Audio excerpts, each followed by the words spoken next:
Hey, what's up guys, it's LOZA. Today we're looking at a toy box combo using the new Dark Magician Girl that kind of makes the craziest board I've ever seen. And big shout outs to Emmanuel9955 for this awesome combo. Yeah, this combo's got some bricks to main deck, but I think it's pretty cool. Will you pull this off in a tournament? I don't know, Yugs, but let's just get into it. It's gonna start with your standard toy soldier going and getting toy box, and Magician Soul's kind of doing what we know it does with toy box, right? And that's, you set the two toys, Magician Soul sends the two toys, you draw two, you summon two. Imperm here is going to represent just cards we've drawn, so you'll see in our hand we will draw into two Imperm. That's just representing, you know, excess card. You would have 3 extra cards in your hand at this point.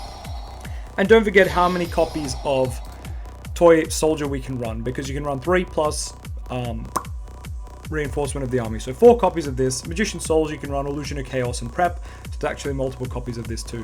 Now you'll see, after we summon the toy soldier and the toy tank, we can now tag the tank out for the new Dark Magician Girl, and she goes and gets you Gold Sock, which is pretty nice. We're not going to use that sock for a while though, so let's keep watching. So we're going to go into the Galaxy Photon XYZ, rank 4. It's going to search Galaxy Tachyon Primal. This will summon itself, triggering the XYZ to make it a level 4, and then we're going to add 7th Tachyon to hand. We're then going to go into, that was very quick, I apologize. We're going to go into the Chorizo, the new Magitus Fusion card. We go into that using any XYZ and a spellcaster. So in this case, the Magician Souls, that was left over, and the rank 4 we had on the field, the Galaxy monster. And now with the Photon Primal, Galaxy has Tachyon Primal and the Chorizo, they're both level 4s because we made this a level 4. We go into Ga Magician, or Ga, how many Gas? Ga Magician, Lady Gaga would be proud. And then we're able to summon back the Photon Dragon, which you're going to see now, for the purpose of going into Utopic, not Zexal, the Future Zero. So we have Utopic Future Zero Dragon here. For those who don't know, you make Utopic Future and then you just put this guy on top. And he just says, can't be destroyed by battle or card effects. Nice. Once per turn, when your opponent activates monster effect, quick effect, attach one, negate activation. Then if that monster's on the field, gain control of it. So you just wait for your opponent to normal or special and go negate and give. It's pretty funny. Let's keep going though, because we're not done. Next is 7th Tachyon, sorry. We're going to reveal a XZ, so it's going to be number 107. And that lets us as Gandora, the Shining Sock Gandora. Then we're going to Shining Sock. We're going to get the Dark Magician of Shining Sock, which we all know is not a very good card, but one of is good. Summon him. Summon Gandora. Gandora pay half life points, blow the field. Sark and Utopic Grumble Hopper will protect himself, so that's cool. We're going to summon Gadget.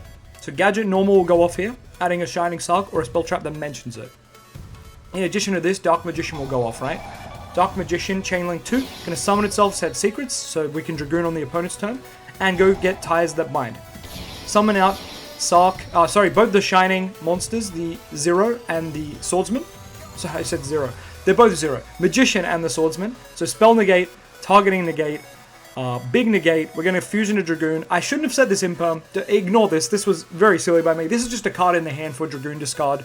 Me setting this was dumb, but I mean, it represents 1 negate, and that's what this Dragoon will represent anyway, so just ignore that. A slight misplay by me, just going over a test stand and still misplaying, lol. LOZA moment.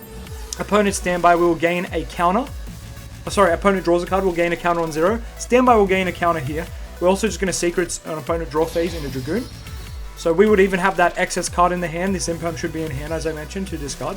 We should also have, how many other cards? 3 other cards in hand, right? In a normal opening hand. And yeah, then your opponent has to try to play through a Spell Negate, Omni Negate, Targeting Negate, and whatever else you've managed to open. So I think that's a pretty good board for a 2-card combo. The 2 of those cards, right, being Toy Soldier and Magician Souls, which are pretty accessible, I want to say, in Dark Magician nowadays, or Shining Sock nowadays. So this deck is more Shining Sock focused, but if you wanted to play more DM stuff in here too, you could. Like Souls is obviously not normally in Shining Sock. So there's a bit of crossover there, but yeah. Anyway, what did you guys think of that combo today? It was just a bit of a Unga Bunga spicy thing to show off. I thought it was really cool, so I thought I'd pass it on.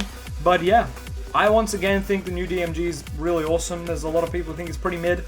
But I mean, guys, we're talking about Shining Sock. Like, the deck's pretty bad, so any piece of support we'll take. And yeah, I think we just got to open up to the fact that DMG is quite good. It's definitely going to help with consistency, and Look, Sark is already a one-card combo to put 2 little negates on the field. I know those negates are not on the level of Malice or Raziel. You gotta take the little wins, guys. You really gotta take the little wins when you play rogue decks. Yes, we will have to work harder to beat those meta decks. It's always an uphill battle. It's like, most of the time it feels like a 95-5 that we win. But, you know, this little extra piece of consistency support does make it feel a little more in our favor, and I think there's a lot of potential with the new cards. Not to mention, Shining Sark will definitely get more support. You cannot deny that we won't get more support, so it's about patience as well. Our time will come, better cards will come. We already have been theory crafting what we could get. And also to the pure Dark Magician enjoyers like myself, don't fret. Some people think the deck is dead. The deck is not dead. Just because they're supporting Shining Sark does not mean they're not going to support vanilla Dark Magician. We have the proof in the pudding.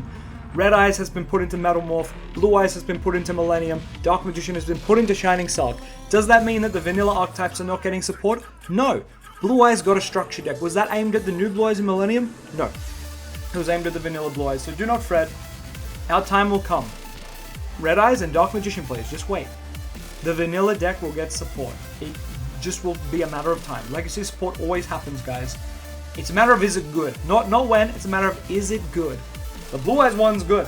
Can we get structured decks on the same level for Red Eyes and Dark Magician? Let's hope so.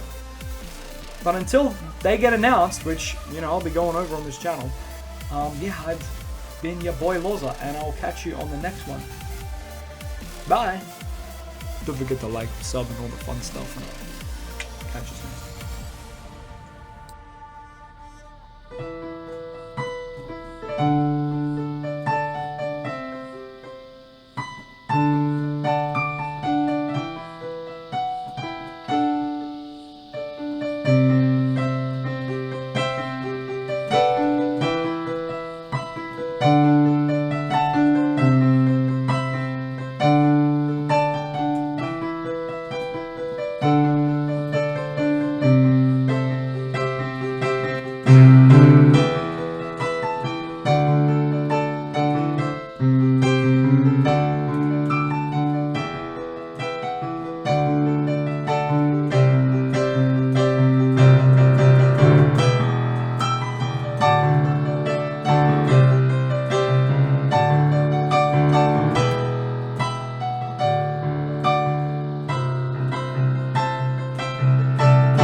Hit the sub.